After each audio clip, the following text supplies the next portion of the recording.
Welcome to the EX Conversation. In this podcast series, I sit down with employee experience leaders across IT, internal comms, and HR to hear their take about how we can advance employee experience together and also get some personal anecdotes as to how they got to employee experience.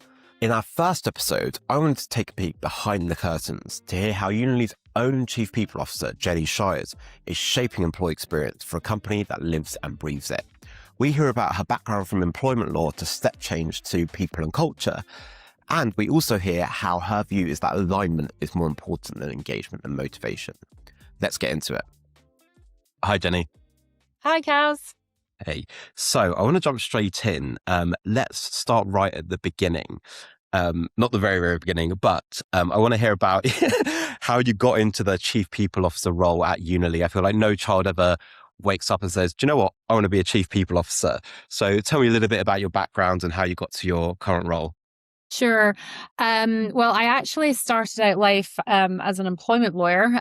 So when I was a kid, I did want to be a lawyer, probably from watching shows like LA Law. And I kind of went into that track. I did a law degree, trained as a solicitor, and then really was drawn into employment law. I found it really interesting. It's all about people, which I always cared about and got a lot of energy from. I did that for about 10 years or so, but then eventually moved in-house into a technology company. I went to Salesforce and looked after their employment law team for Europe and saw a huge amount of growth in my sort of 12 years tenure there. But about halfway through that time, I took a lateral role into their HR team. And actually it was it was a decision that I made actually very quickly without that much thought when I was offered the opportunity. And it was one of those pivotal moments where I just thought, oh, actually, maybe this was what I should have been doing all along. I really enjoyed that role. And then ultimately joined Unily as its first ever Chief People Officer. And I've been here for about 2.5 years. Yes. And what was the transition like when originally you went from employment law into this broader HR role? Was it harder than you expected? Like, what were some of the responsibilities? What was that step change like for you? Yeah, I mean, I kind of told myself at the time that the really scary things about the HR role, which is more about the compliance and sort of disputes and things like that, I was well placed to look after those things because of my background. So I gave myself some grace and thought, okay, I'm not going to really screw anything up here and cost the company a lot of money. And the rest of it, I mean, it's quite an interesting situation because I'd gone into what was quite a senior HR role with zero experience. And so I had a relatively big team who all knew way more about it than I did. So that was in some ways quite a humbling experience, but actually also a good way to build trust in the team because I just was honest and said, look, I've never done this particular thing before. Can you help me understand how we do it and, what we're trying to get out of it? But I think there's also an advantage to that because you come at things with almost like a beginner's mind. So I wouldn't describe it as a bumpy transition, but there were definitely moments for the first year or two where I would be sitting in a meeting and somebody would ask me something and I would think, I don't really know anything about this. But I think actually doing a pivot like that in your career at a company where you've already got trust and a brand and, you know your stakeholders already, even if it's in a different scenario, is really helpful. And it was a good environment in which to make that career shift. Cool. I want to talk a bit about employee experience. So like this podcast is called the EX Conversation. And from a kind of outside in perspective, if you look at the growth of employee experience, Salesforce is one of the companies that's kind of pioneered some of that stuff, at least from my perspective. And now you get to do employee experience for a company that makes employee experience platforms. So I'm sure the standards are quite high, but what was the sort of moment where you saw like the real value of employee experience to a business? Yeah. I mean, you're right. I think Salesforce really took employee experience and engagement very seriously as a business, and its culture was very sort of important and wove through the DNA of the company. And I think I was really able to see the value of that, where employees are really engaged, they care about the company, they feel proud about working there. And so actually when I moved to Unily and when I learned more about what Unily's product does, that was a real selling point for me, because I'd seen firsthand the value that can be driven for an enterprise when its employees really care, they're really engaged, they're working hard. And, I was introduced to this sort of concept of, employee engagement equals happy customers equals a really direct impact onto your bottom line. So, and I think that's true for all businesses. If you get your employee experience right, you're going to get the most out of your people. You're going to get, high performing, highly productive employees. And ultimately that can only be good for any business. I think you've like been in some companies and seen the real value of like what proper employee experience look like. I think sometimes I work with some companies and like there's still a way to go in delivering on that, and technologies is one of the kind of vehicles for that.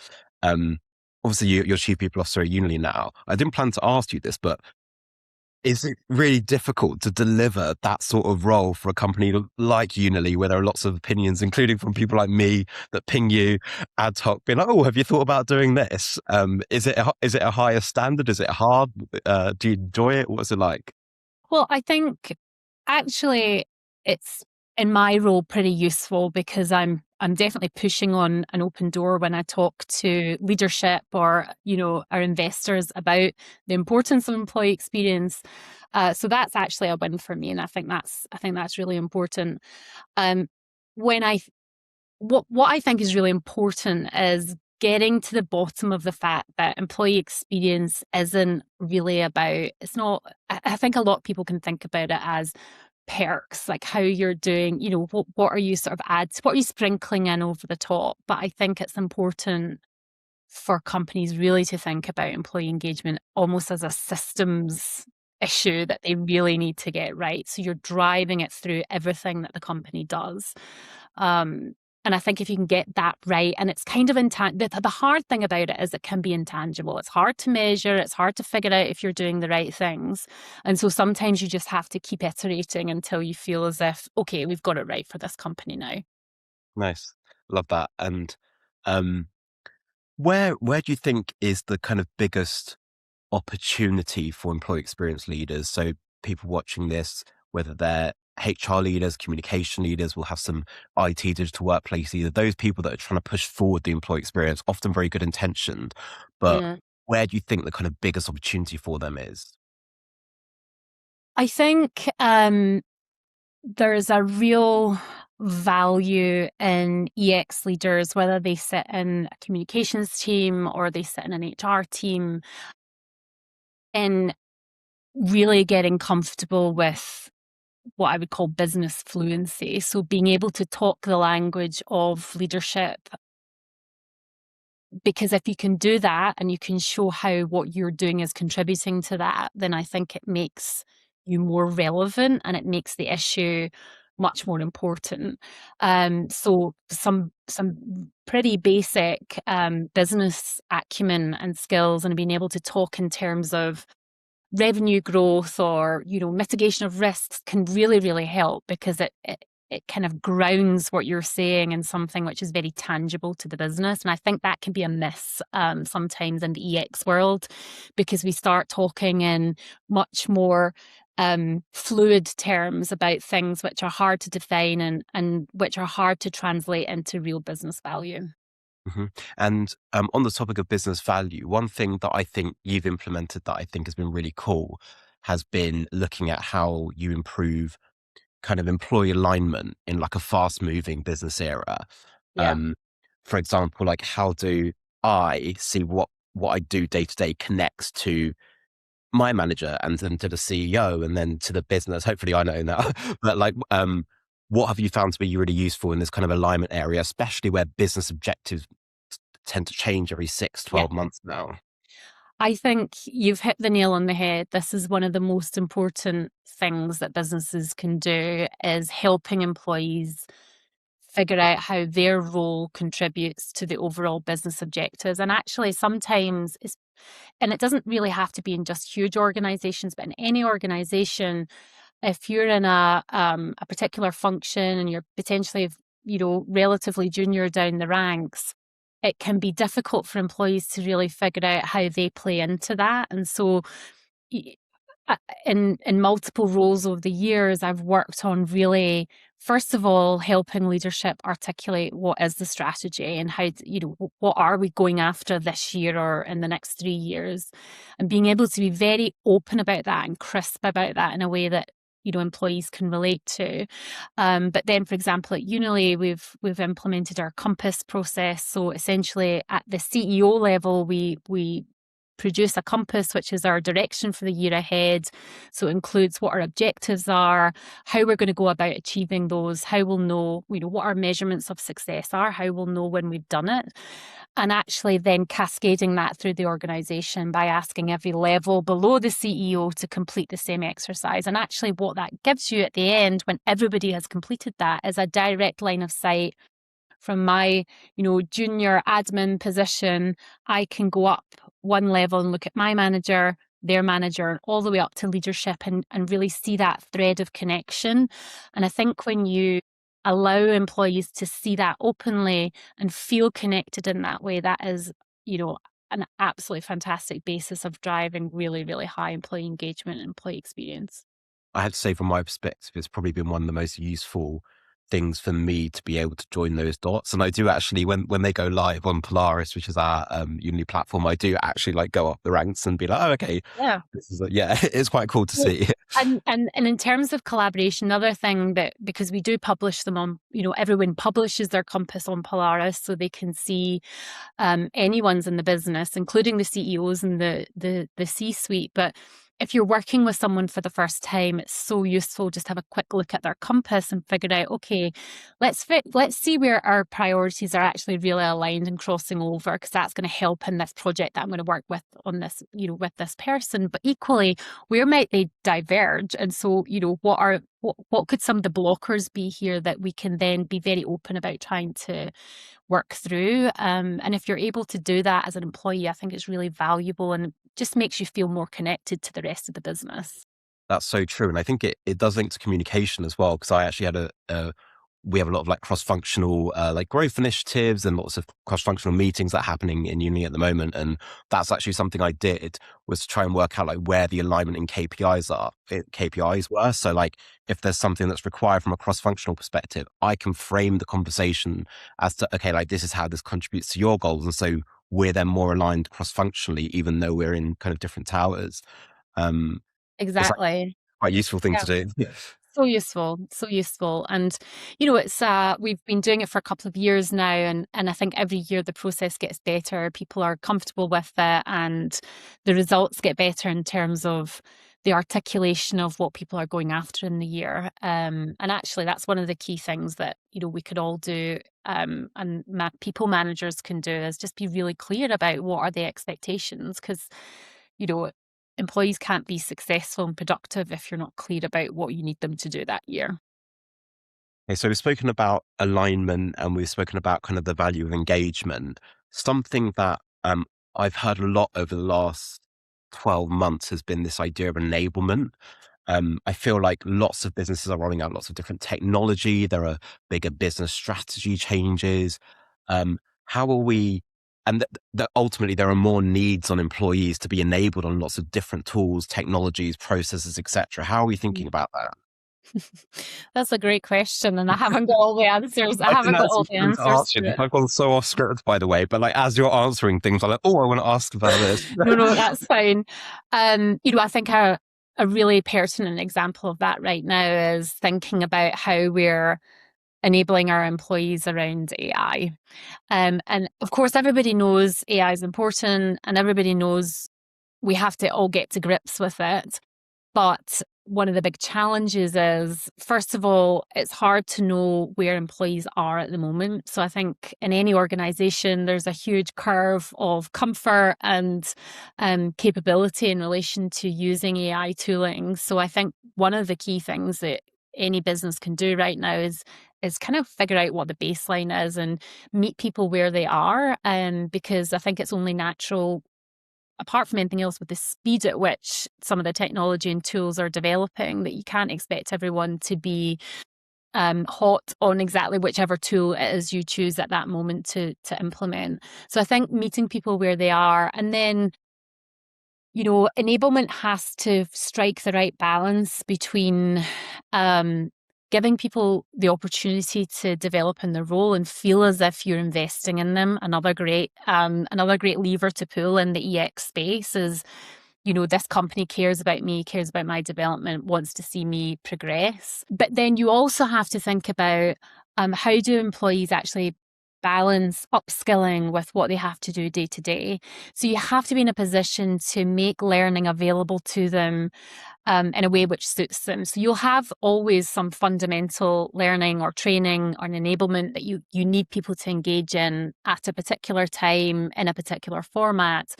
But then I think what is really valuable is if you then can provide other opportunities for learning where folks can dip in and out of it based on, what they're interested in or how they want to develop their career, rather than a really formal set pathway. So providing that flexibility and providing opportunities to dip in and out to micro learning or whatever it might be is, I think, can be really impactful. Yeah, and I also think because there are so many opportunities and areas to enable on, the kind of aligning those so that like you understand what's required from an organization is something that I feel like you've put together like a little enablement team as well, haven't you? I think that's really cool. Tell me about that. Yeah. So, I mean, well, we at Unily, like many organizations, especially in tech, we had a number of people working on training and enablement across the business. So we had, an L&D person in the people team who was doing your traditional more soft skills. But we also had sales enablement and customer success enablement, and then technical product enablement, both internal and external facing product enablement. And actually, what we realized, and part of this is looking at also AI and how we're using technology ourselves as a business, we realized it was actually a pretty inefficient structure, because regardless of the fact that the content these people were delivering is quite different, there are, of course, opportunities as you think about the tools you use and the delivery methodology that you use. And of course, for Unily, it's very important that we're using our own product. We're using Unily, our own instance, Polaris, and our Universe, which is our sort of product learning platform. And there were lots of opportunities missed there for, I guess, getting together the critical mass of expertise that we had in-house. So we brought that in under one leader now, and really trying to drive more alignment across the business, making sure that we're being efficient, but we're also being effective in the way that we're delivering all of our learning, regardless of the topic.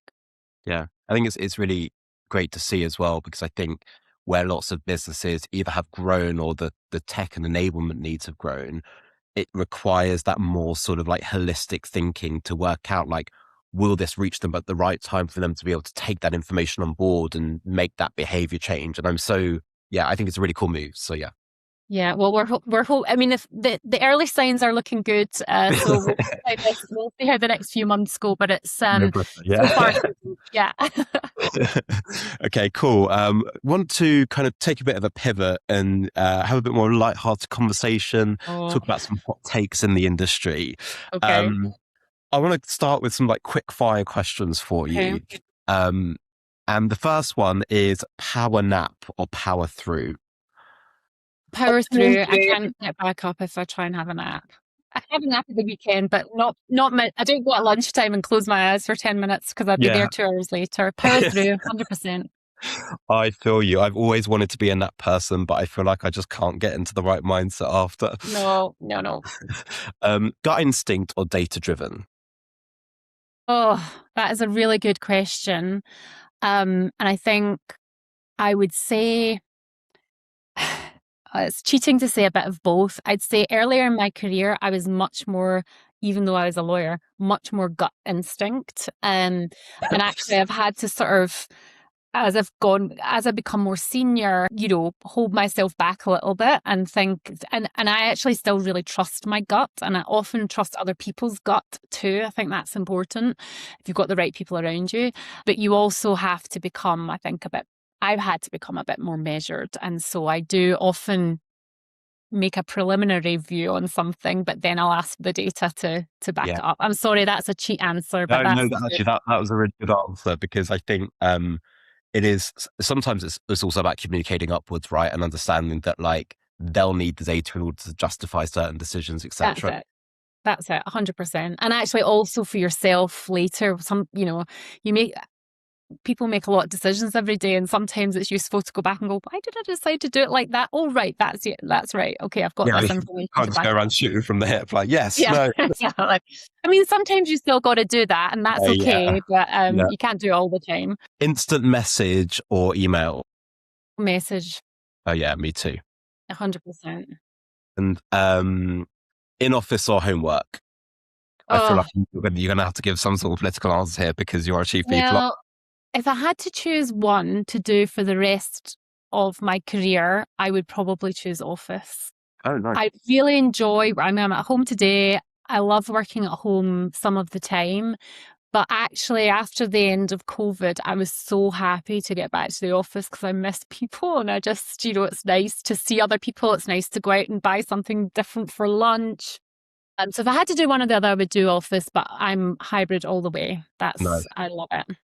Cool. That's our quick fire questions. But you've spoken a little bit about kind of your some of career changes and growth and how you got into your current role. Um, what's one piece of advice that you wish you'd kind of known at the start of your career that you think would really serve you now? I mean, talking about, shooting from the hip, that whole, the advice of, if you if you're annoyed about an email or a message you're about to send, like leave it sitting in drafts for half an hour and then come back to it, I think is a great piece of advice. I mean, it's very cliche, but it's absolutely true. Because sometimes, it's difficult. And I also think it's important in those types of situations to just give other people grace as well as yourself. So thinking about, why might this person be frustrated with me, or why might they be shooting from the hip in relation to this issue? Because I think actually, if you can put yourself in other people's shoes, you know, it's a really good piece of advice, and it's taken me a while get better at doing that, because I'm quite a sort of, I just, yeah, You're green, can aren't you? shoot first and ask questions Yeah. later, but actually it's important to ask the questions before you do it. Yeah. I think I could definitely take that advice on board as well. I feel like the putting yourself in their shoes is really important. I think the things like the compass help you ground the conversation around understanding, okay, like these are what Yeah. their priorities are. And realistically, there are times when those don't align and it requires conversation or whatever it may Yeah. be. So, And yeah. and the data helps you with that as well. Mhm. I went to a training course once years ago when somebody said, look, most people don't go to work to be rude or unhelpful to other people. So if you take that as your baseline and assume that's what everybody else is doing until they, show you something else, then it helps you just sort of reframe. And of course, messages and emails can be not useful either. Sometimes you can read an emotion maybe which isn't there. So just taking a breath and pausing before you do anything drastic, I think, is always a good plan. I've seen some of those like Instagram videos where someone reads the same email but with two different tones, and one Mm. reads it like really positively, and the other one's getting really frustrated about it. And Yeah, it's yeah, yeah.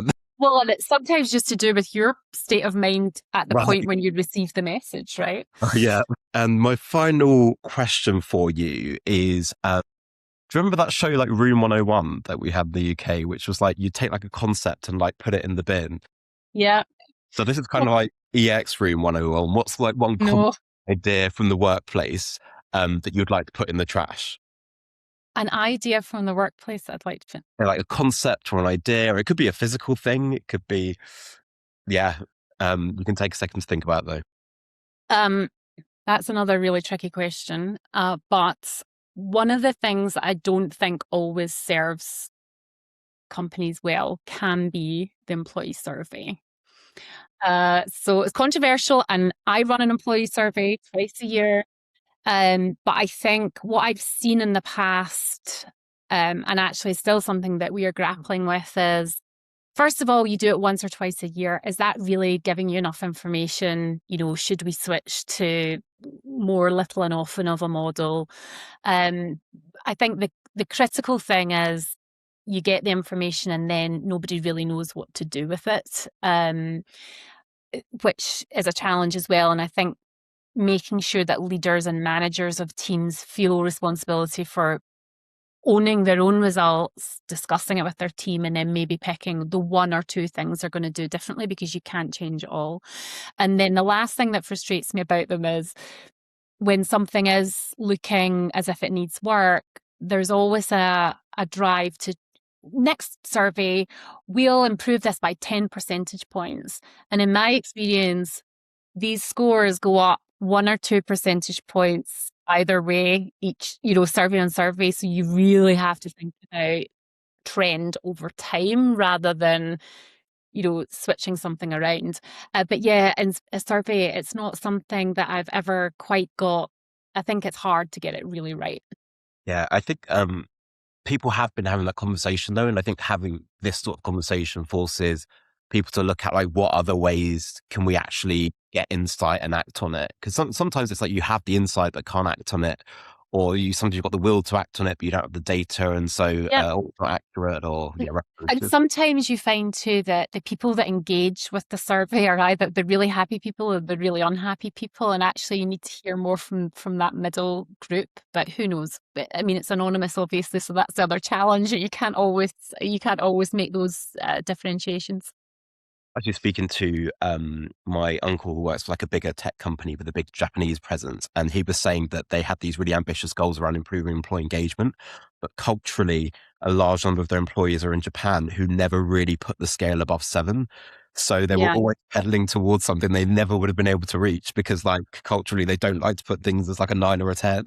Yeah, and it's a known thing that in the US, Clay, responses are higher than they are in Europe, and then I'm guessing we're seeing that Japan might be even lower than that. So it's kind of weird. And also usually there's seasonality depending on what time of year you're asking questions, and so it kind of there's so many variables that you can't even really guess at.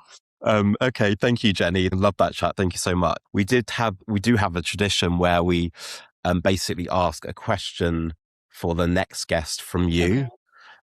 So it could be, we don't know who that guest is yet, so it could be any sort of employee experience leader from any background. But what would you like to ask to our next guest? Like what? It may not be a good one for this, but I always ask in interviews, especially if it's a leadership interview, what are you working on for your own development at the moment? Cool. Thank you so much, Jenny. It's been a pleasure as always. And yeah, thank you. Thanks for having me.